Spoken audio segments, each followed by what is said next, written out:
Italy, one of the greatest countries on Earth. It's achingly beautiful. It's like a mirage. I'm Alex Polizzi, and my Italian heritage is intrinsic to who I am. Buongiorno. I've got a treasure trove of childhood memories that were made here. Now I'm returning on a voyage of discovery that will take me from top to toe. It gives me shivers to be back. Immersing myself in the culture of its vast regions.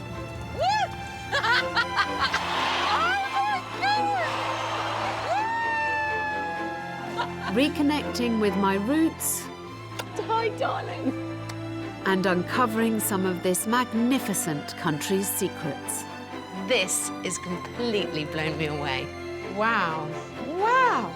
This is one of the glories of Italy, and if you haven't seen it, you really should come.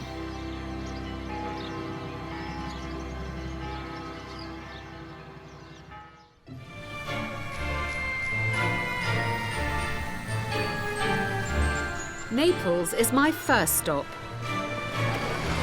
A vast, noisy warren of streets. Italy's third largest city. One of my grandfathers was Neapolitan, so I know it well. But to anyone who's not a native, it can feel like a rather aggressive place. To me, there's nowhere else in Italy quite like it. This is an amazing view. It does give you the feeling of just how enormous Naples is. Greater Naples has almost 4 million people living in it, over 1 million in the centre, and it's one of the most populated areas in Europe. And it shows from here, doesn't it? People think of Italy and they think of the seaside or the Amalfi Coast. They think of Venice, they think of Florence. They don't expect this urban sprawl. I'm very fond of Naples, though. I've always found it quite incredible that so many people live here, when a reminder of the city's ominous geography looms wherever you turn. Humankind has a habit of building in some pretty impossible places. Everyone here lives in the shadow of Vesuvius, and Naples itself is built in the crater of the Phlegrean Fields. Must be pretty terrifying if you let yourself think about it. This is the most densely populated volcanic region in the world, which means that for Neapolitans, life is full of uncertainty. And with the 1944 eruption of Vesuvius still haunting many, it's not a question of if history will repeat itself, but when. Dr. Luca Dauria is a researcher at the city's volcanic observatory, where the activity of the volcanoes is monitored 24 hours a day. So, Luca, you here keep an eye on Vesuvius, Ischia, and the Phlegrean Fields. We are carefully monitoring all these three volcanoes with different means. So what you see here is our seismogram. So we are showing the motion of the ground below. For instance, an example of a tiny earthquake recorded tonight at Vesuvius. This is a very, very tiny earthquake, the magnitude being less than, 0.4. But in the case of volcanoes, they are important for us because often before eruption there are swarms of small earthquakes. When you consider that the west of the city is actually built upon volcanic land known as the Phlegrean Fields, activity like this can and has had terrifying consequences. In the 1980s, thousands of families in one suburb had to be evacuated for several months. It was one of the most serious crises to hit Italy in recent history. And worryingly, the tremors have started again. So Vesuvius is the famous one, of course, but the really dangerous thing at the moment is the Phlegrean Fields, isn't it? Yes, this is true because it is showing something of what we call technically unrest. In September 2012, there was a swarm of about 2,000 earthquakes in less about 1 hour. So everyone got nervous? Yeah. And while in Vesuvius we know likely the next eruption will be inside the cone. Yes. In Campi Flegrei, the volcano could open everywhere. We're currently standing within the Phlegrean fields, but it's still difficult to imagine that the land could erupt anywhere, at any time. Luca and his team have a well-versed protocol to follow. I love it. There is actually a red phone. I love it. Yeah, it's a red phone which is in communication with the Italian Civil Protection in Rome. So every time there is an event, we are required to communicate immediately to the Italian Civil Protection. So do you think that if you live in Naples, you take the threat of these volcanoes seriously? Yeah, I think so, because most people are aware they are living in a volcanic area. They see Vesuvius every day. Obsessed about it. Yeah, I would say scared, really Yes, of scared. course. Yeah, it's okay to be aware of the risk, but currently there is no reason to worry about Vesuvius because it is sleeping. Living in the shadow of Vesuvius has always influenced the way Neapolitans live their lives. This is an incredibly religious city, and its people are hugely superstitious too. On almost every corner you'll find shrines of all kinds built as figures of worship. But there is one place that really speaks about the spirit of the people of Naples.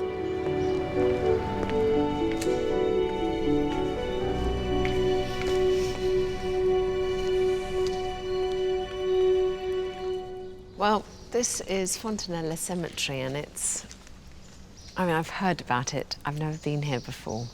It's incredibly evocative, and it feels very peaceful, which I wasn't really expecting. Apparently, there's 8 million bones here, dating from the 16th century when there was a terrible plague that ripped through Naples, and most of these bodies have never been identified. So it's become a common resting ground.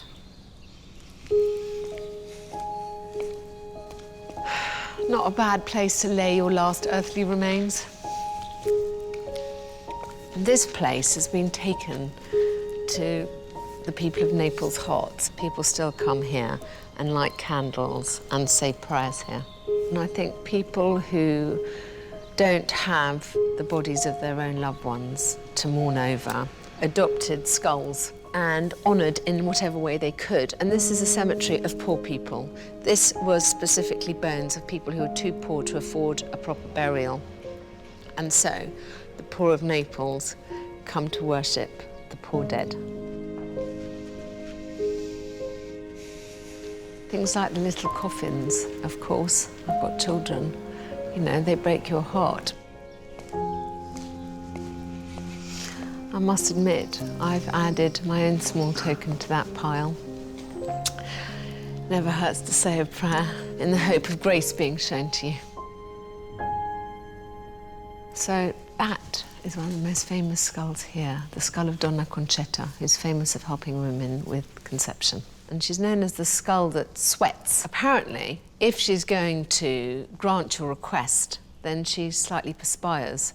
And that is why she is so much shinier than the other skulls around her. There's a real cult of devotion around Donna Concetta. And I must say, when you're desperate, you'll try any port in the storm. The fact that these long-term dead are still being honoured in the way that they are, I think is a sign that Neapolitans are very in touch both with their pasts and with their fears for the future. This is a fatalistic city, and I think it's always lived in the shadow of Vesuvius, and so death is very present to them. There's nothing morbid about this place. You could easily spend an hour or two immersed here, but it's just one example of what makes this such a curious city. There are many more still to be found.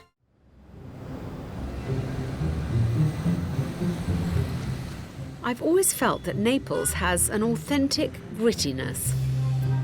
What I love about Naples is I love the kind of vibrancy, the energy. It's a dirty place. It's a very, very busy place. A lot of people live here, and it feels like it. This feels like the the true Italy in some ways. You have to be quite brave to dive into the warren of back streets. This is Rione Sanita, one of central Naples' most deprived districts.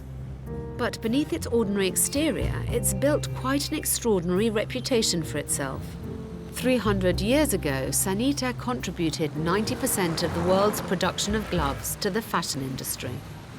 And today, down a dusty side street, I'm told there's one business still considered to be the best glove makers in the world. I have a long-standing interest in family businesses, especially ones that have existed, like this one, for 4 generations. This looks like a very residential area. It's not where I'd expect any kind of factory. But appearances can be deceiving. From these modest premises, Mauro Squillace is busy crafting handmade leather gloves for some of the world's leading designers. I think every woman's wardrobe needs a little leather, and mine is ready for a revamp. Mauro, sono Alex Polizzi. Piacere. Piacere mio, grazie. Accomodati. Posso? Prego. Gosh, look at these. I mean, honestly, how pretty are those? And look at the colour. This is beautiful. I'm being treated to a preview of what's going to be adorning the most manicured hands next season. Ooh la la, these are coming home with me. That's very chic. These extravagant gloves, lined with the finest cashmere and silk, are soon to be shipped to the likes of Dior and Chanel in Paris and Milan. They'll fetch hundreds of pounds per pair. I love these. These fit me perfectly. How much does a glove like this cost? This one in Paris, 600 or 700 euro. No. Black they may be, classic they may be, but I still think they're sexy. I feel my inner leather fetish coming to the fore.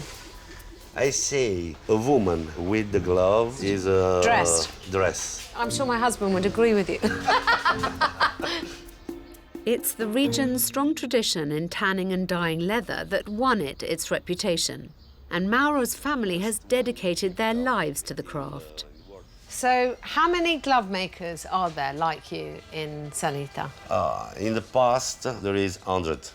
And now? Now, Yes. I am alone. How did you survive and no one else did? Because my philosophy Yes. is to have a quality. Yeah. Because today in marketing, there is no medium quality. Mauro travels the world sourcing the finest lamb's leather, a material that was made for gloves. So, this is too big for me. So, what size am I? Imagine that there is no real size because it's a handicraft. Of course. There is no one article same another.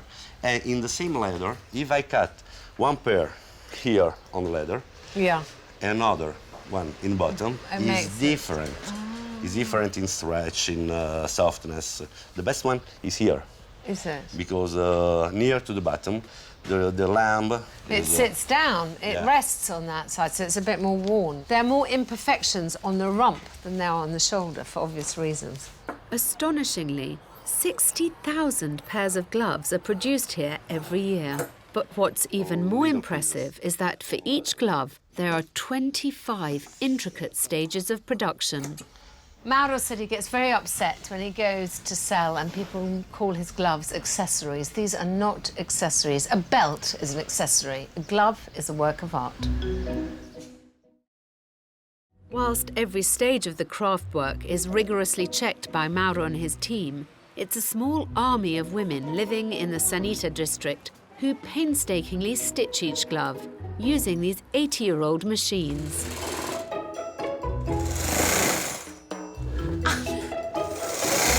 I absolutely love that. And did you see how quickly she did it?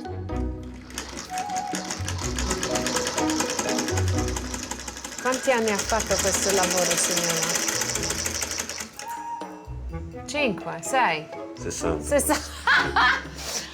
So I asked how many years she'd been doing this job, and she did this, and I said, oh, well, 6 years. She said 60 years she's been doing this job. Ma ha cominciato come bambina allora, signora? 14 anni. She started at 14.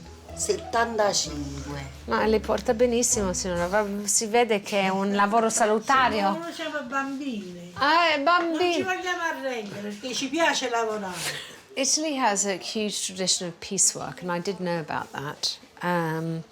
But honestly, to have 60,000 pairs of gloves a year made like this, 25 sets at a time, is rather overwhelming.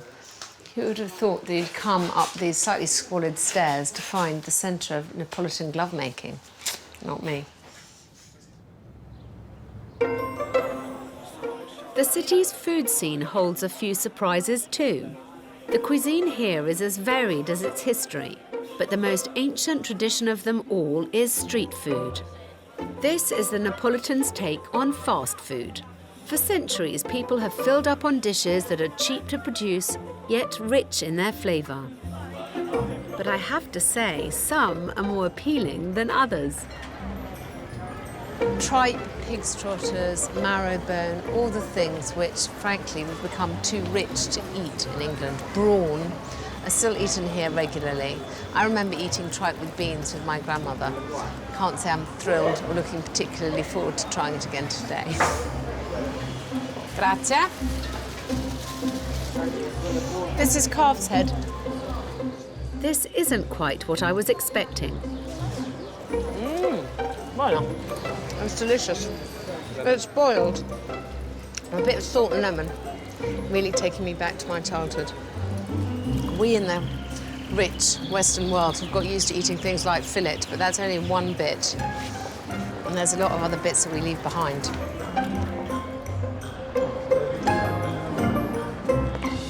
But if you're going to eat like a true Neapolitan, then there's one speciality that has been fueling the locals in this part of town since 1945. Near the port, at La Massardona, Enzo and his family are famous for an unusual spin on a traditional dish, fried pizza. Tutti I giorni è così, da mattina a sera. No, qualche giorno peggio. Prima colazione le mangio. Pizza fritta. Pizza. A Napoli nasce come tipo breakfast in Inghilterra. Sì. Allora, prima di andare al lavoro, prendevi la tua pizza fritta e andavi. No, quando tornavi da lavoro prima di andare al lavoro. So he works 7 in the morning until about 3 o'clock in the afternoon, and only is open on a Saturday night. Come mai il sabato? Uno non deve troppo stancare, cioè non deve, devi desiderare la pizza. Sì. Quindi allora io so che la trovo un giorno, la desidero. Se la trovo tutti i giorni, non la desidero. This is the city of philosophers. Come si mangia la pizza? Sì, fammi vedere. Il profumo. Buonissimo. Guarda lo spessore della pasta, molto Sì. sottile. Sì. So this is how you're supposed to eat it. Take the corners and you use it to scoop out the middle. Okay. Ok.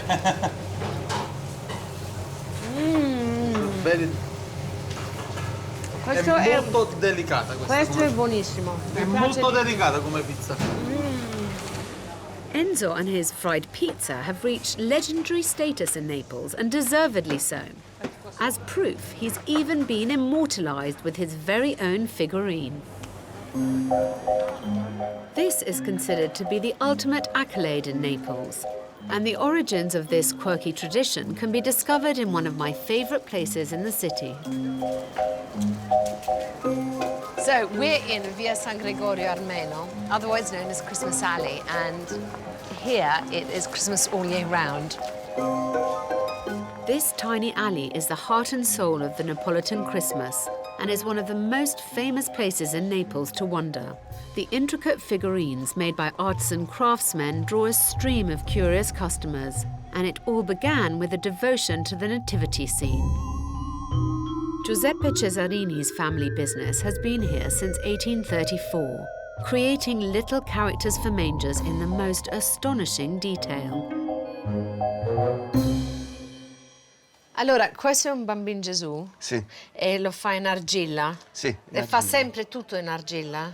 Sì, sempre, ma su richiesta, ma me l'hanno chiesto in argilla e adesso lo sto facendo in argilla. Però io lo faccio anche in legno o in cartapesta. Quanto tempo ci prendi per fare, per esempio, un Bambino Gesù? Ma io normalmente mi prendo non meno di un mese di tempo per Sì, farlo. Sì, mamma perché, mia. ma no, perché tra la modellatura, l'asciugamento, poi deve andare in cottura. Sì. E l'ha fatto da sempre questo Sì, lavoro? da mio padre, l'ho fatto io da quando sono nato ho fatto sempre ed esclusivamente questo lavoro di scultura. Da mio padre ho imparato, sì. Lo fa suo Che sta in figlio? foto lì alla parete e ci tengo, lo faccio sempre presente perché è merito suo se io ho continuato questa attività. Over the years, the idea of the manger has evolved from the traditional to the spectacular. Alongside religious figurines, you can now find some craftsmen furnishing their mangers with a motley crew of characters. I can see the Pope, I can see Pavarotti, I can see Marilyn Monroe, I can see Princess Catherine and Prince Harry. I think that's Angela Merkel over there. Take someone very dedicated to the cause of the EU to take an Angela Merkel home. I'm not quite sure I'm that dedicated. There's a real sense of humour and craft here, and I mean, you have to be very skilled to make this look as lifelike and as appealing as they manage to here. I don't find this stuff tacky in the least. But I do find it intriguing that religion isn't all that's celebrated in Christmas Alley. Jenny Di Virgilio's unique creations are all about good luck. He's very cool. Look at him. Mi piace tantissimo lui. Questo è lo sciasciò contro il malocchio, vedi? Cioè, porta la gobba. So first of all, if you see someone with a hump, it's lucky to rub it, which is why you can see he's rubbed smooth. Poi Poi vedi ha tutti gli amuleti contro il malocchio. Il ferro di cavallo, sì. ci sono i cornetti, Sì. le corna e il corno rosso che non deve mai. so they're all the amulets. There's the cardinal that you do against the evil eye. If you think someone's giving you the evil eye, you always do that down to the ground. E perché i peperoni? Perché aglio e peperoncini insieme allontanano il malocchio. Oh, it has to be red. Perciò it si has to- accoppiano. Ah, so garlic and peperoncino together send the evil eye away. So these are all the old rituals from time immemorial. People have done the cordona. And Protestants have always been superstitious. I have to say to you, I am not superstitious in an ordinary sense. I don't think twice about walking under a ladder or a black cat. But I too always do the cordona, and I Questo è too. un corno che ti regalo io a te. Portalo sempre in tasca. Lo farò. E porta bene. Grazie. A te. He's given me this for good luck. I'm so thrilled. I love these. I've got a gold one that I will wear on a chain around my neck. All my family do. Grazie. Grazie a te. What I find fascinating is that religion and superstition coexist so closely, and they see no problem in that. I think it's lovely that two such opposing ideas can both have equal power and strength here in Naples. Naples is a city full of surprises and contrasts. It's a somewhat fitting end to my visit that, amidst the chaos of Christmas Alley, I should discover a jewel of serenity, the Baroque beauty that is the San Gregorio Armeno Church. Isn't this wonderful? Right in the heart of such a busy city and right off such a busy alleyway is this haven, this oasis of peace. It's quite unbelievable. Naples has just retreated all of a sudden very far away. Heading ever further south, an hour's drive from Naples, you'll reach the breathtaking Amalfi Coast. This is the image that most tourists conjure when they think of holidays in Italy. Here, ancient hillside villages cling to cliffs, lemon groves thrive, and sparkling seas shimmer from every hairpin bend. But abandon the car and weave your way into the hills, and you'll be rewarded with a treat for all the senses. Perched on this rocky outcrop just outside the village of Ravello is the historic Villa Cimbrone. I'm very grateful to be in this blissful peace and quiet, with the serenity of the sea and this gorgeous green all around me. After the madness of Naples, it's a panacea. I love the Amalfi Coast. It was my favourite part of my wonderful honeymoon. I came here with my husband and we drove these vertiginous roads. It's amazing it's as inhabited, as populous and as popular as it is, because it's quite hard to get to. The roads are not for the unwary, let's say. And here too, you have to take your courage in your hands. Villa Cimbrone has a colourful 1,000-year history, much of it English-inspired. Discovered by Ernest William Beckett during the Grand Tour, it became an aristocratic residence and a famous meeting place for notable names from the world of arts and politics. Churchill, Virginia Woolf and the famous Bloomsbury set were all drawn here. More recently, it's been lived in and restored to its elegant glory by the Villumière family, and today it's an exclusive hotel for the rich and famous to retreat to. A restorative week spent here will cost you up to €8,000. But the real allure of Villa Cimbrone are the English-inspired gardens. Open to the public, the restored boulevards and opulent rose-scented cloisters are well worth a wander. Giorgio, who was raised here, has overseen the changes. E lei si occupa del giardino. Cosa c'è di speciale di questo giardino? Il mio obiettivo è ricostruire lo spirito essenziale del giardino. Ed era importante perché è un giardino a episodi, Yes. con giardino nel giardino. Ogni elemento rappresenta un'emozione diversa. So it's a very romantic idea of the garden, that there's different rooms almost, and every stage of the garden represents a different emotion, and you have to try and feel that emotion as you go into the different aspects of the garden.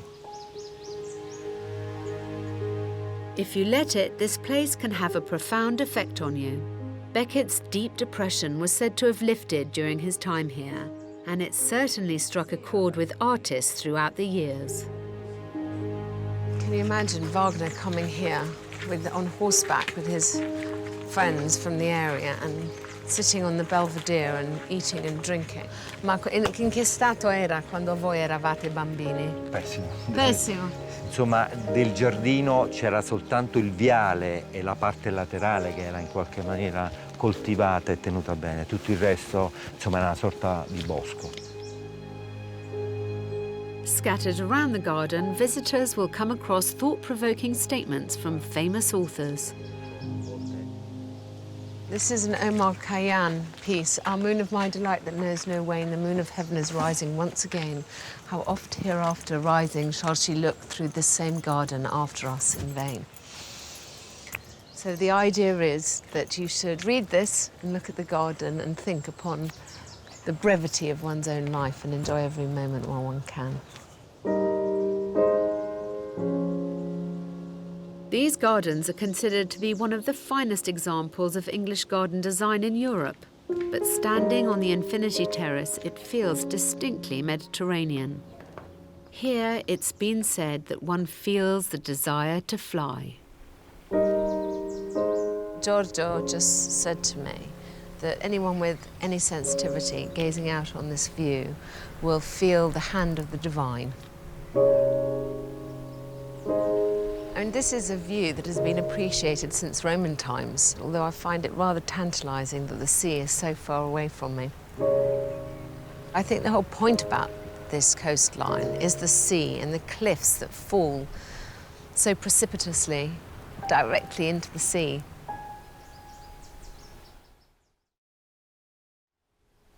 In his epic Odyssey, Homer called this stretch of the Amalfi Coast the land of the sirens, and legend has it that these mythical creatures would sing to the sailors as they pass by. But it's more than just an area of natural beauty. This is the Punta Campanella Marine Park, 33 kilometers of coast that have been afforded protected status. Beneath these waters, it's an ecological treasure trove of unusual habitats and species. And among them, a few gastronomical delicacies thrive. The parapandolo is a sought-after shrimp that has to be tried if it's on the menu. But fishing for the shrimp isn't easy. For starters, it requires bespoke, handcrafted nets.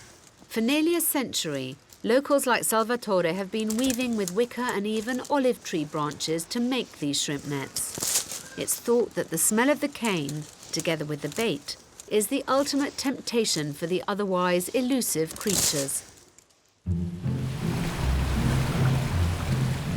Antonio, who crews one of the few boats permitted to fish in the park, has specialist knowledge of where to seek them out. Quanti anni è che fa questo lavoro? Da quando c'avevo quasi 55 anni, 7-8 anni già andavo a pescare.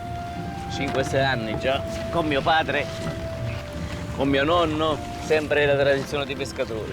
Diciamo che adesso è meno pesce, perché ci stanno... Prima si pescava un po' più a periodo e di meno, Sì. con meno attrezzi, Sì. perché non ci stavano gli strumenti questi qua, si lavorava con le mani. Sì. E lei ha Troppe figli? barche. No, non sono sposato. No, non è sposato. Si è sposato col mare. Ah, so he doesn't have a son to continue his tradition. Dove vive? Giù alla spiaggia proprio. Sì. Marina Cantone, sì. Ah, he lives right A on the 10 beach. metri dal mare. 10 meters away from the beach. So it really is his life. Cosa pensa di pescare, prendere, tirare su? Un po' di gamberette prendiamo. Lo spaghetti, il linguine con gamberette Yum, che prendiamo. It's almost 100 meters deep here. I asked because look how much rope he's pulling up. This is not a job for the unfit. C'è poca roba. C'è poco, però quando è la prima pesca sempre di meno. Guarda, sono pochi, ma guarda, sono belle grandi. Li mangia mai crude? Sì, sì, sì. Non voglio toccare. Vai, vai. Non fanno niente, solo Lo so, tipo ma- pungere. I just cannot, I'm afraid. And I like raw prawns. I just don't think I can hold one long enough to pull its head off. I see. There's a few more there. Nothing to write home about, though. This is a very tough way of making a living. Call me traditional, but I prefer my food that comes from the sea to be served on a plate. So I'm taking Antonio's advice and having this morning's catch with linguine. I feel slightly guilty using the last few shrimp in the sea for my pasta, but not guilty enough not to eat it. Prego. Grazie.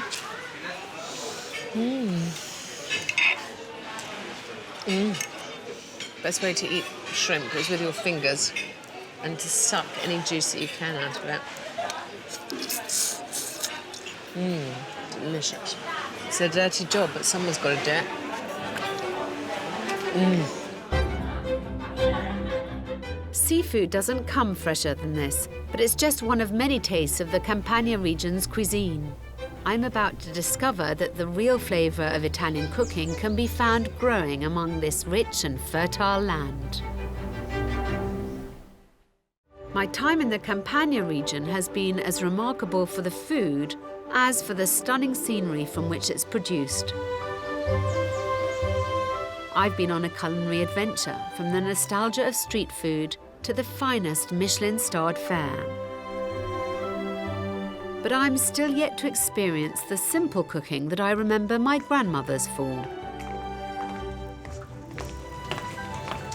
So I believe behind this wall is Mama Agata's cookery school. Celebrities of every size and shape have beaten their way to this door, and I'm there next in line.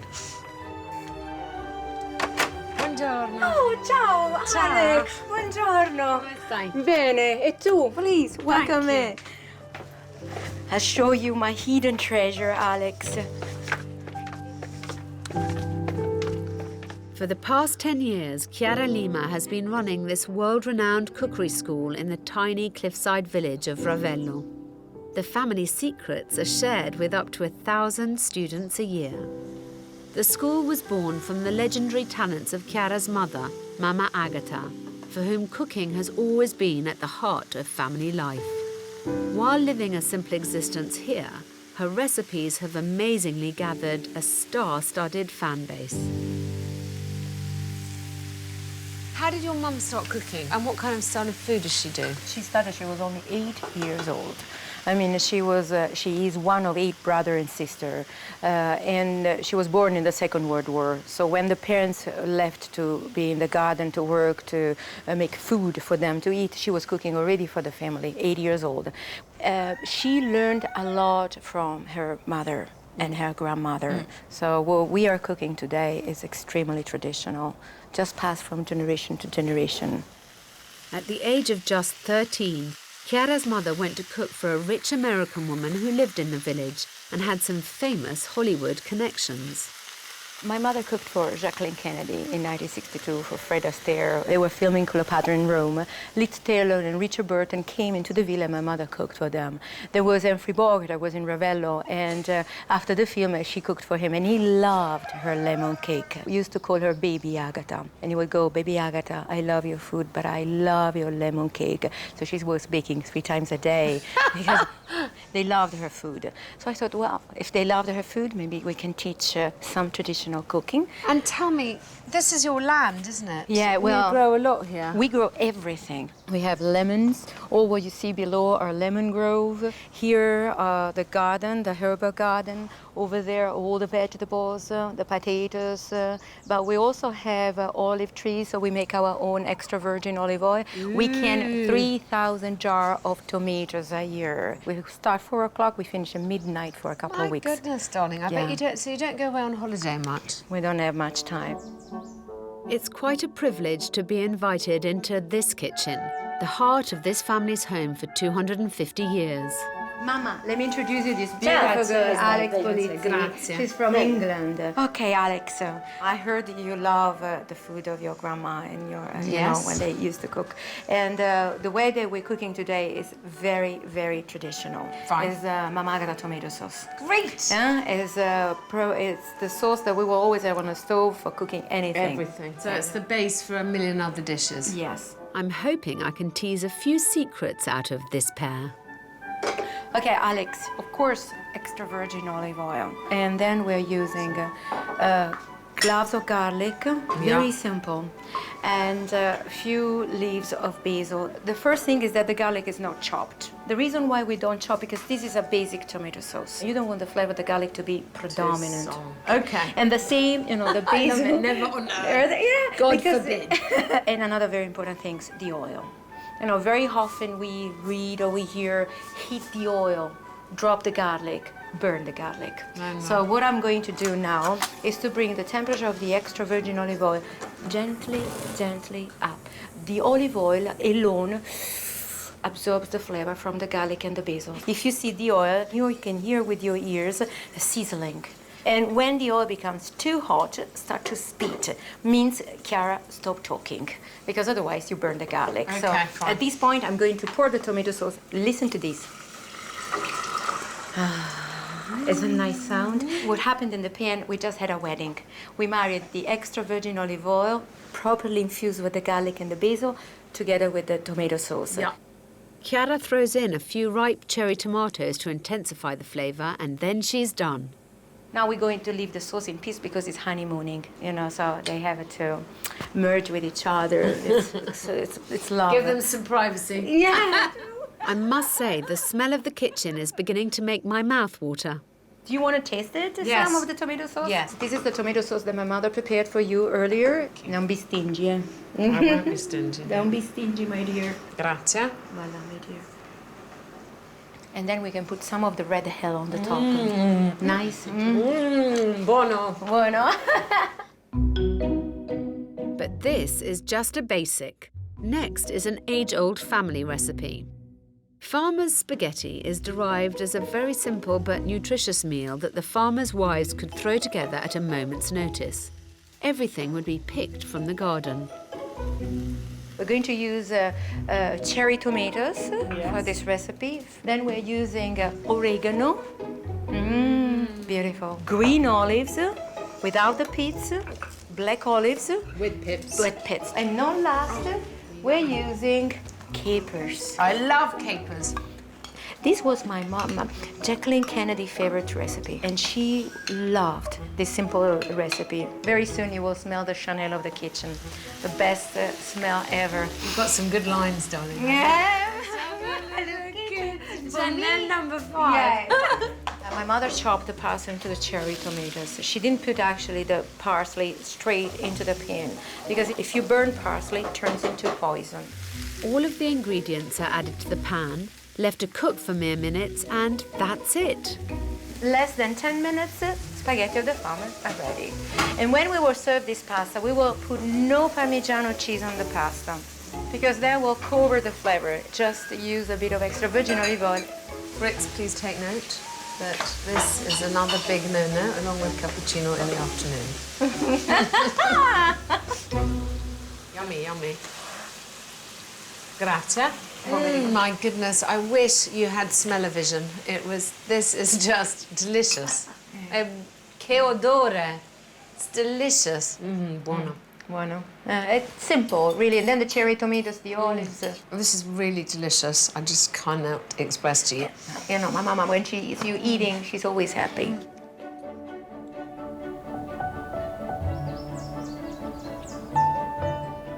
This is like the Italian version of the good life, slightly more aromatic, with better weather, less mud, possibly. I'm standing next to the most amazing bank of rosemary, and I've got all these herbs here. And we were merrily chucking handfuls of the most fresh, delicious tomatoes.